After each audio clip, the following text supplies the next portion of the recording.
السلام علیکم ورحمۃ اللہ۔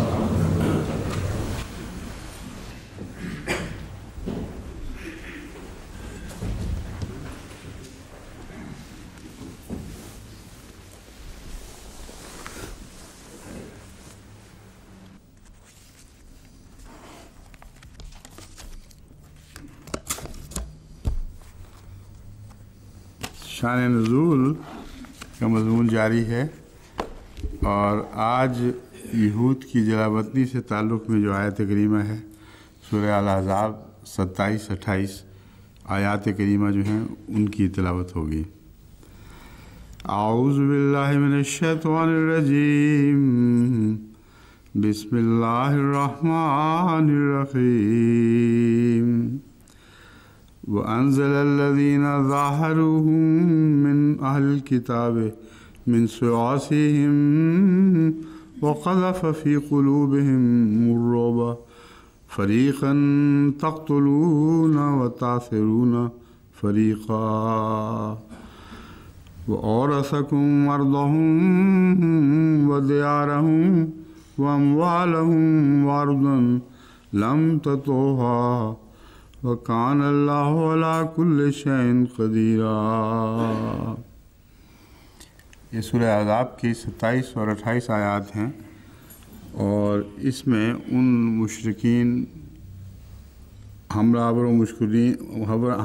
مشرکین کی مدد کرنے والے یہودی قبیلے کا ذکر ہے کہ کس طرح انہوں نے عہد شکنی کی رسول اللہ صلی اللہ علیہ وآلہ وسلم سے اور مسلمانوں سے بالعموم دھوکہ کیا، اور اس کے نتیجے میں وہ خود جو ہمیشہ ایک مصیبت بنے ہوئے تھے، اور جن کا وجود وہاں مدینے کے مسلمانوں کے لیے ایک بہت آزمائش تھی، وہ کلیتاً وہاں سے نکال کے باہر کر دیے گئے۔ یہ ہے مضمون اس آیت کریمہ کا، اور اس کی وجہ خود وہ بن گئے جنہوں نے عہد شکنی کی تھی۔ اب اللہ تعالیٰ نے ان آیات میں اس ساری شان نزول کو خود بیان فرما دیا ہے کہ کس طرح یہود وہاں سے نکالے گئے۔ اب اس تعلق میں جو مستشرقین یا دوسرے یہودی جو الزام لگا سکتے تھے، ان کے الزامات کا رستہ بند کر دیا گیا۔ اگرچہ اب بھی بعض دفعہ یہ لوگ بولتے ہیں اس بات پر، لیکن کئی یہود مصنفین نے بھی اس بات کا اقرار کیا ہے کہ اس معاملے میں وہ مجرم تھے اور اس بات کے مستحق تھے یا سزاوار تھے کہ ان کو نکال کے باہر کیا جاتا ہے۔ اب کوئی حدیث کی کتاب جو شان نزول سے تعلق رکھتی ہے، یا حدیث کتاب نہ ہو، کسی کتاب میں بھی ملتی ہو جو شان نزول سے تعلق رکھتی ہے، وہ اس واقعہ کے فریم ورک کے اندر رہنی چاہیے۔ اگر یہ آیات نازل نہ ہوئی ہوتی تو محض احادیث میں ان واقعات کے بیان سے غیر مسلم مطمئن نہیں ہو سکتے تھے۔ اس کی ایک بڑی وجہ ہے جو سمجھنی چاہیے کہ قرآن کریم کے متعلق مستشرقین بھی، شدید متعصب معاندین بھی یہ بات تسلیم کرنے پر مجبور ہیں کہ جن دنوں میں قرآن اتارا جا رہا تھا، ان دنوں کی تاریخ کو جب قرآن کریم رجسٹر کرتا ہے، اس کو منضبط کرتا ہے، تو وہ تاریخ لازماً سچی ہے اور وہ جھوٹی ہو ہی نہیں سکتی۔ یہ مستشرقین کا، جیسا کہ میں نے بیان کیا ہوا ہے، بہت سخت معاندین کا بھی آخری نتیجہ ہے جو انہوں نے قرآن اور تاریخ کے مطالعہ سے نکالا ہے۔ وہ کہتے ہیں کہ محمد رسول اللہ صلی اللہ علیہ وآلہ وسلم پر ہر طرف سے الزامات کی بچھاڑ تھی، مشرکین کی طرف سے، یہود وغیرہ کی طرف سے، کہ وہ اپنی طرف سے باتیں گھڑ لیتے ہو، اور وہ واقعات جو آنکھوں کے سامنے گزر رہے تھے، اگر ویسے نہ گزرتے تو سب مسلمانوں نے جو مسلمان ہو چکے تھے انہوں نے بھی چھوڑ کے بھاگ جانا تھا کہ اس طرح قرآن نازل ہو رہا ہے، ہماری آنکھوں کے سامنے واقعہ اور طرح سے ہو رہا ہے اور قرآن اور طرح سے بیان کر رہا ہے، یہ تو ہو ہی نہیں سکتا۔ تو ان آیات کی روشنی میں قطعیت سے ثابت ہے کہ واقعات اسی طرح ہوئے ہیں، اور ان کا ذکر اس وجہ سے اس شہادت کو تقویت دینے کے لیے ضروری تھا۔ اور اب جو شان نزول کی احادیث ہیں ان سے یہ بات واضح ہو جائے گی کہ اس وجہ سے یہ آیات نازل نہیں ہوئیں، بلکہ ان واقعات کو ریکارڈ کرنے کے لیے یہ آیات نازل ہوئی ہیں۔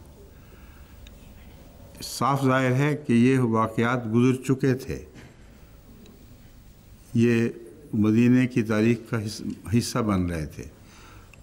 اس وقت جب یہ آیات نازل ہوئی ہیں تو انہوں نے ان کی صحیح صورتحال کو منضبط کر لیا ہے اور تاریخ کا حصہ بنا دیا ہے، لیکن اس کے ساتھ ہی اس میں ایک دائمی سبق بھی ہے، اور وہ یہ ہے کہ خدا تعالیٰ نے مومنوں سے جو وعدے کیے ہوئے تھے وہ پرانے وعدے تھے، انہوں نے اپنی آنکھوں کے سامنے ان کو اس طرح پورے ہوتے دیکھا کہ ان کو کوئی بہانہ بنانے کی ضرورت پیش نہیں آئی۔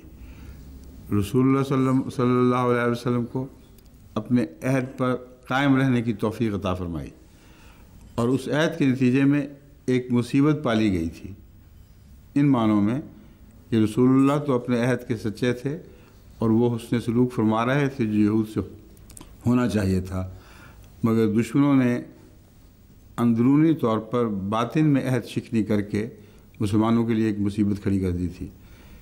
اس سے رسول اللہ علیہ وسلم کو نکالنے کا کیا طریق تھا؟ یہ آیت اصل میں اس بات پر روشنی ڈال رہی ہے کہ اللہ اس طرح حضرت صلی اللہ علیہ وآلہ وسلم کا خیال رکھتا تھا اور آپ کے عہدوں کا پاسبان تھا کہ ادنا بھی عہد سے روگردانی کے بغیر وہ مسائل جو ان عہدوں سے متعلق تھے وہ اللہ نے خود حد فرما دیے۔ یہ ایک بہت عظیم شان نشان ہے رسول اللہ صلی اللہ علیہ وآلہ وسلم اور قرآن کریم کی صداقت کا۔ اور پھر وَأَوْرَثَكُمْ أَرْضَهُمْ وَدِيَارَهُمْ، اب مدینے پر جو غیروں کا حملہ تھا، سارے احزاب کا حملہ تھا، اس کا مقصد کیا تھا؟ اس کا مقصد تھا کلیتاً ان کو اپنی جائیدادوں اور اپنی ملکیتوں سے محروم کر دیا جائے اور سر چھپانے کی کوئی جگہ نہ رہے، پاؤں رکھنے کی کوئی جگہ نہ ملے، یہ مقصد تھا۔ یہ آیت بتا رہی ہے کہ اس مقصد کے بالکل برعکس نتیجہ ظاہر کیا گیا۔ اب اس میں اگر خدا کا ہاتھ کسی کو دکھائی نہیں دیتا تو اس کو وہ اندھا ہے، اس کو اپنے ادراک کا علاج کرنا چاہیے۔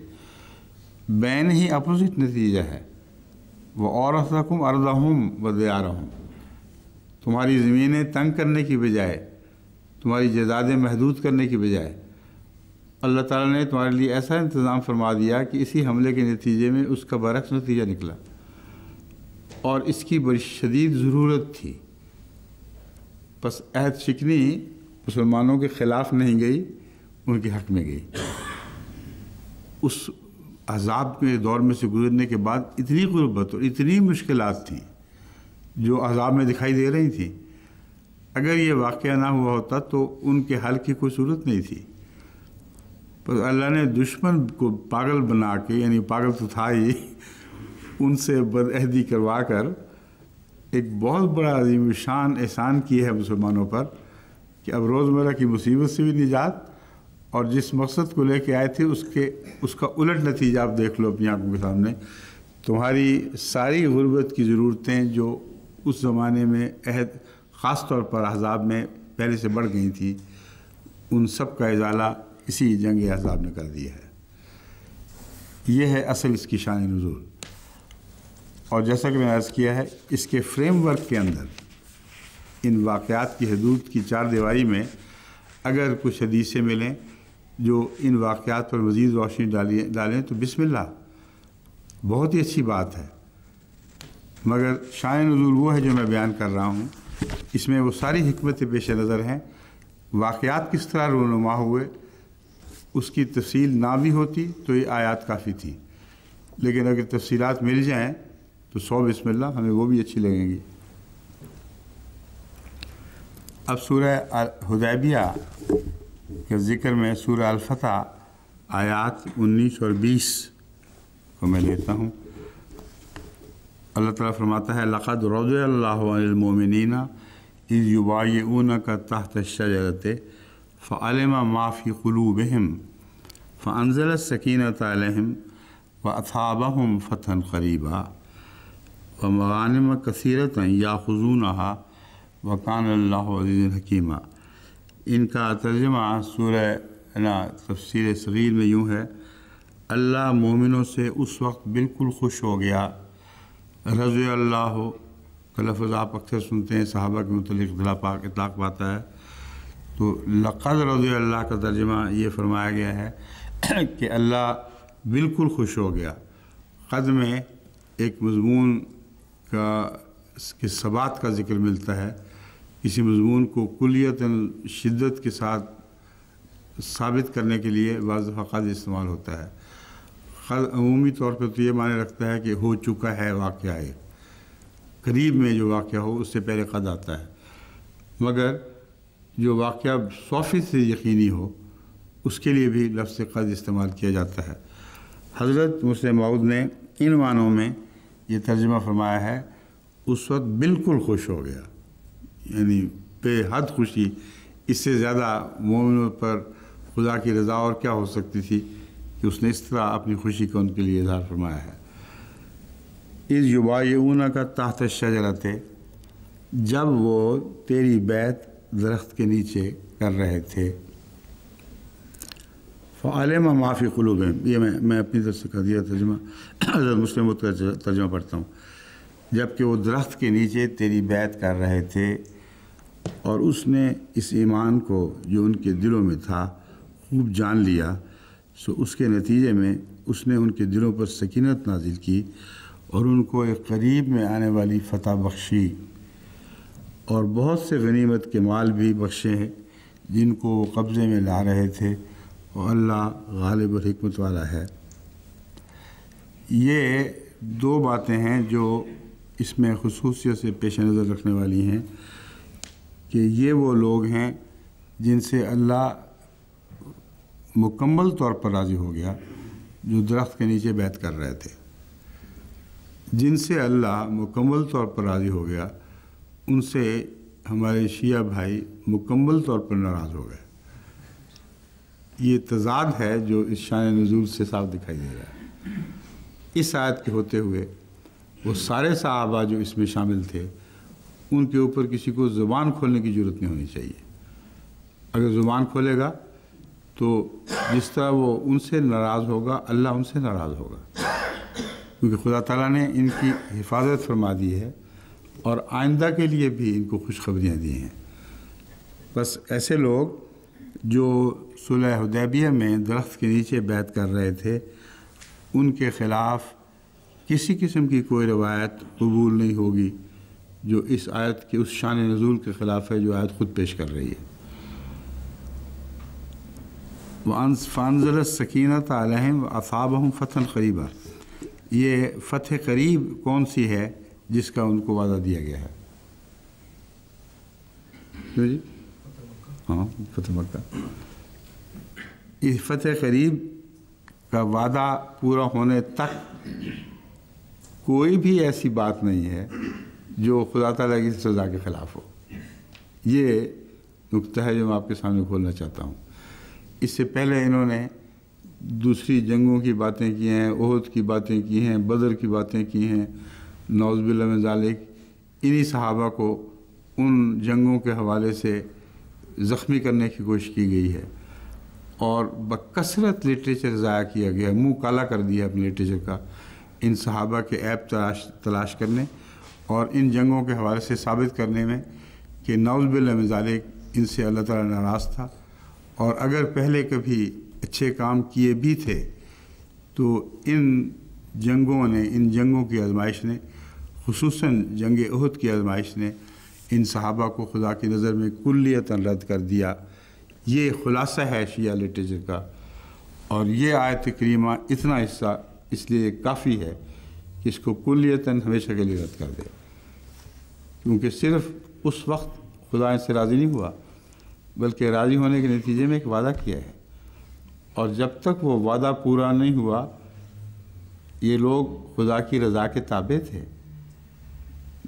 جن سے خدا ناراض تھا ان کے حق میں وہ خوشخبری نہیں ہے، ان کے حق میں خوشخبری ہے جن سے خدا راضی تھا، اور وہ یہ ہے اصابہم فتحً قریبا۔ اس فتح مکہ تک تو قطعاً ثابت ہو گیا کہ شیعوں کے اعتراضات بالکل جھوٹے اور بے معنی ہیں، اور فتح مکہ میں ان سے اپنی پوری رضا ظاہر کرنے کے بعد باقی پھر کون سی چیز رہ جاتی ہے جس کے بعد اللہ تعالیٰ ان سے ناراض ہوا ہو؟ ناراضگی کا مضمون ہی اٹھ جاتا ہے۔ ناراضگی کی بنا بہت پہلے ڈالی گئی شیعوں کی طرف سے، جب فتح مکہ ہو گئی تو پھر ناراضگی کی بنا کا کون سا موقع رہ گیا؟ ایک حضرت علی کی وراثت کا مسئلہ تھا، اس کو چابی والی بات نے حل کر دیا کہ حضرت علی سے چابی لے کر کسی اور کے سپرد کر دی گئی، تو فتح مکہ نے سارے شیعہ مسائل حل کر دیے۔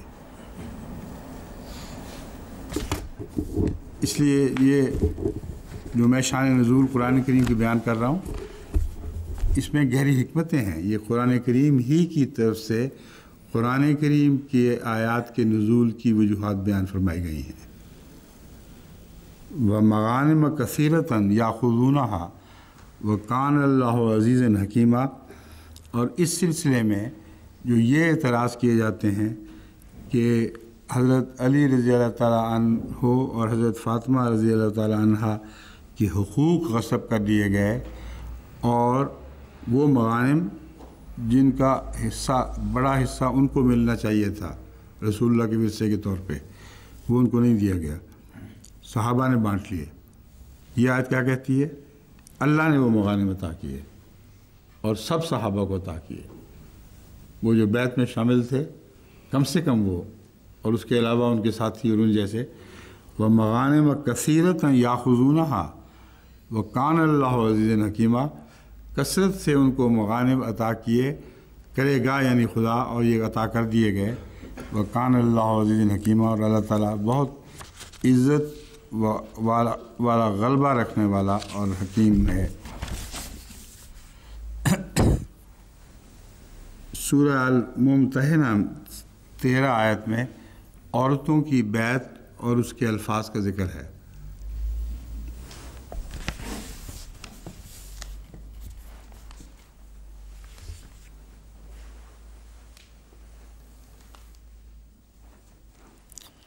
اب اس میں کسی اور شان نزول کی ضرورت نہیں، قرآن کریم اتنا معاملے کو از خود کھول رہا ہے۔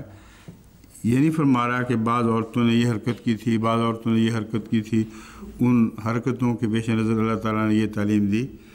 ایک کھلم کھلا تعلیم ہے عورتوں کی بیعت سے متعلق جو مردوں کی بیعت سے الفاظ میں کچھ مختلف ہے، اور ہماری بیعت میں یہ چیزیں بالعموم داخل ہو گئی ہیں، خواہ مردوں سے تعلق میں ہوں خواہ عورتوں سے تعلق میں ہوں، اس لیے دونوں برابر ہو چکے ہیں اس بیعت کے الفاظ میں۔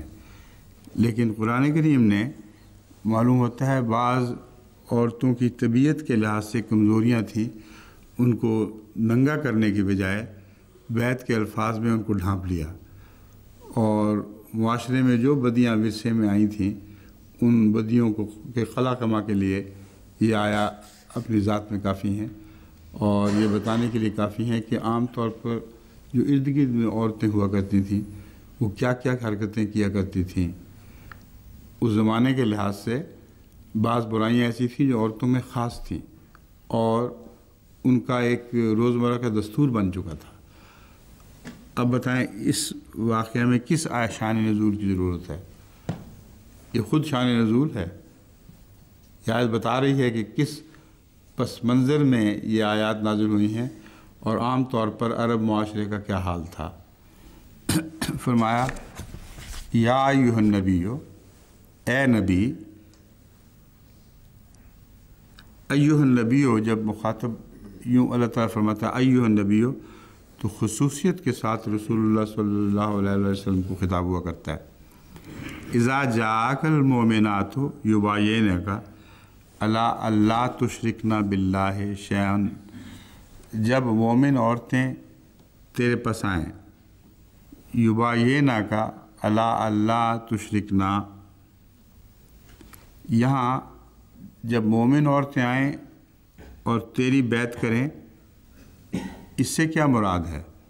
مومن تو بنی ہی تب جب وہ ایمان لے آئیں اور بیعت کی، اور اللہ تعالیٰ فرما رہا ہے یبایعنک علی، اس بات پر بیعت کریں، تو مومن عورتوں کی اس کیفیت کی طرف اشارہ ہے جو بیعت پر تیاری سے پہلے ذہنی طور پر ایمان کی کیفیت ہوا کرتی ہے۔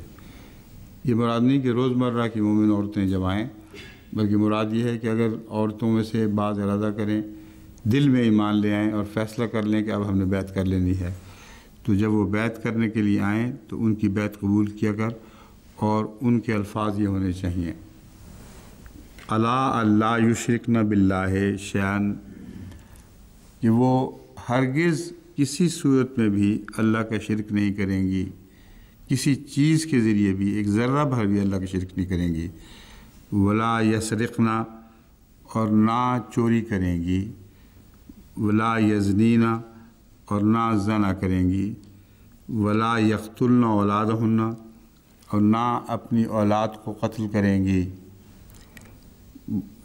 اولاد کا قتل ماں باپ دونوں کی طرف بھی منسوب ہے، لیکن ایک خفیہ قتل عورتیں بھی کیا کرتی ہیں جس کا مردوں کو بعض دفعہ پتہ بھی نہیں چلتا۔ دو معنوں میں یہ ہوا کرتا ہے، ایک یہ کہ اپنا حمل گرا دیتی ہیں مرد کی اجازت کے بغیر، اور آج کل کی قضاء میں بھی ہمیشہ اس قسم کے مقدمات سامنے آتے رہتے ہیں۔ اور دوسرا قتل اولاد ہے کہ ضرورت سے زیادہ لاڈ پیار کے ذریعے اپنی اولاد کو تباہ نہیں کریں گی، اور یہ خاص لاڈ پیار کا قتل یہ عورتوں کے لیے مردوں کی نسبت بہت زیادہ عام ہے۔ ولا یاتین ببہتان یفترینہ بین ایدیہن، اور جب بھی عموماً عورتیں جھگڑتی ہیں، یہاں عرب معاشرے کی بحث نہیں، یہ عام جاری دستور ہے، تو اس وقت واضح بیٹھے بیٹھے ایسا افتراء بنا لیتی ہیں جس کا نہ سر نہ پیر، فرضی قصہ بنا کر الزام تراشی شروع کر دیتی ہیں، اور میرے پاس کثرت سے ایسے مقدمات آتے ہیں۔ مقدمات کیا؟ تنازع کی اطلاعیں عورتوں کے ہاتھ کی لکھی ہوئی، ہم نے 10 سال فرض صبر کیا، لیکن یہ مرد یہ ایسا ہے ویسا ہے، یہ حرکتیں کرتا رہتا ہے۔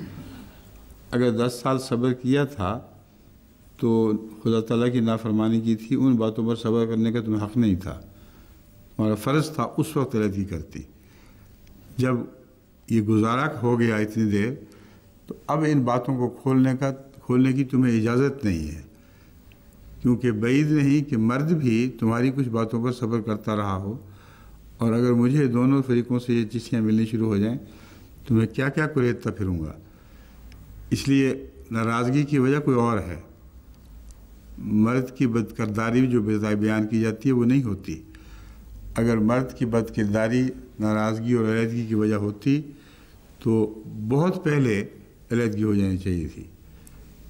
غصہ کوئی اور آیا ہے، اس غصے کو اتارنے کے لیے ساتھ یہ افتراء شروع ہو گئے ہیں، اور جب تحقیق ہوتی ہے تو بعض دفعہ واقعتاً بعض باتیں کم سے کم کلیتاً افتراء نکلتی ہیں، اور آئے دن عورتوں کی طرف سے یہ خط ملتے ہیں کہ ہم تسلیم کرتی ہیں کہ ہم سے یہ غلطی ہو گئی تھی، ہم نے غصے میں آ کر زیادہ باتیں بیان کر دی تھیں جو حقیقت سے بڑی ہوئی اور مبالغہ آمیز تھیں۔ تو یہ عورتوں کو کسی غصے کی ضرورت نہیں، وہ جانتی ہیں۔ آج بھی یہ رجحان پایا جاتا ہے کہ جب وہ باتیں گھڑنے میں آئیں تو بیٹھے بٹھائے ایسی بات بنا لیتی ہیں کہ مرد ان کا مقابلہ نہیں کر سکتے۔ یہ ایک میدان ہے جس میں عورتوں اور مردوں کی برابری کا سوال نہیں پیدا ہوتا، عورتیں لازماً مردوں سے آگے بڑھ جاتی ہیں۔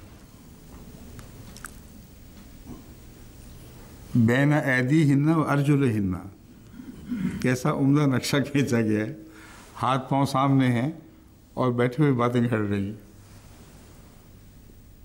ولا یاسینک فی معروف، اور معروف میں تیری نافرمانی نہیں کریں گی۔ معروف کے متعلق بعض لوگ اعتراض کرتے ہیں کہ ہمارے خدا مندیہ کے عہد میں بھی، انصار وغیرہ کے عہد میں لفظ معروف ہے، اور بیت میں بھی اب معروف کے لفظ ہیں نا؟ نہیں، شرائط بیت میں تو ہیں، بیت کے الفاظ معروف لفظ آتا ہے، اور شرائط بیت میں معروف داخل ہے۔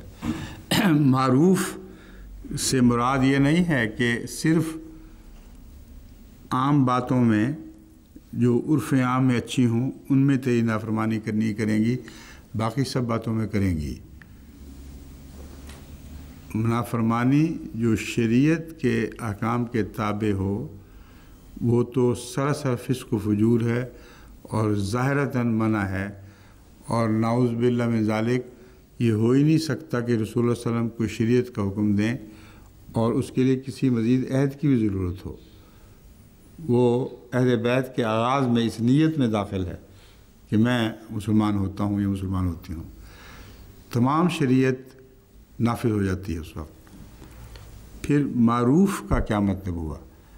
مراد یہ ہے کہ شریعت سے بڑھ کر روزمرہ کے امور میں جو عرف عام میں اچھے سمجھے جاتے ہیں لیکن واضح طور پر شریعت کے احکام میں داخل نہیں ہیں، ان میں بھی نافرمانی کی اجازت نہیں ہے۔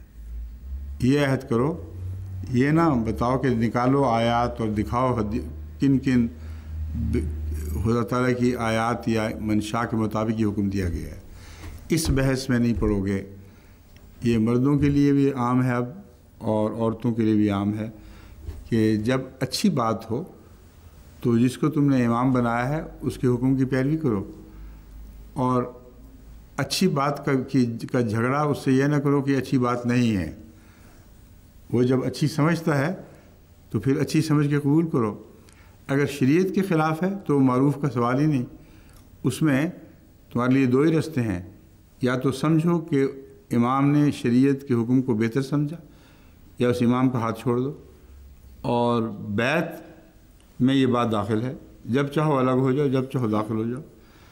اس لیے یہ مکمل الفاظ ہیں، فاستغفر لہن اللہ ان اللہ، اس کے بعد اس سے مکمل ہو جاتے ہیں۔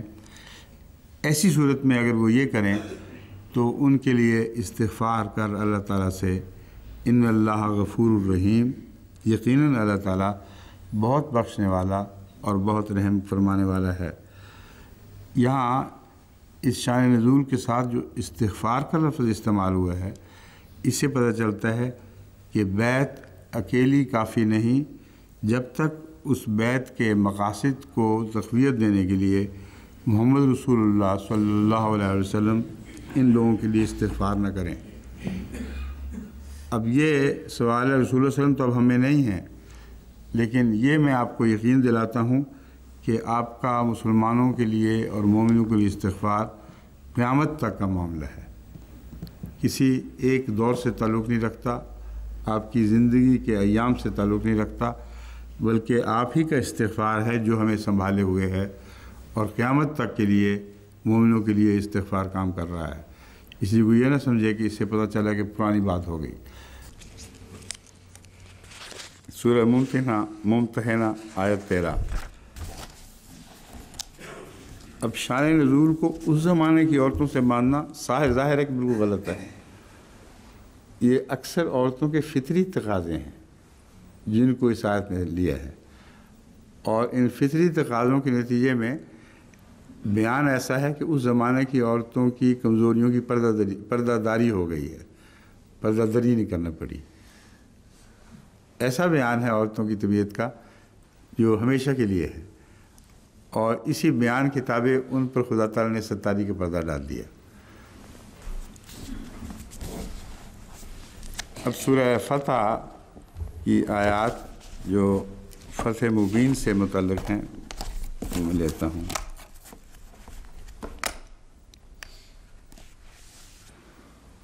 انا فتحنا لک فتحا مبینا لیغفر لک اللہ ما تقدم من ذنبک وما تأخر ویتم نعمتہ علیک ویہدیک صراطا مستقیما وینصرک اللہ نصرا عزیزا هو الذی انزل السکینۃ فی قلوب المؤمنین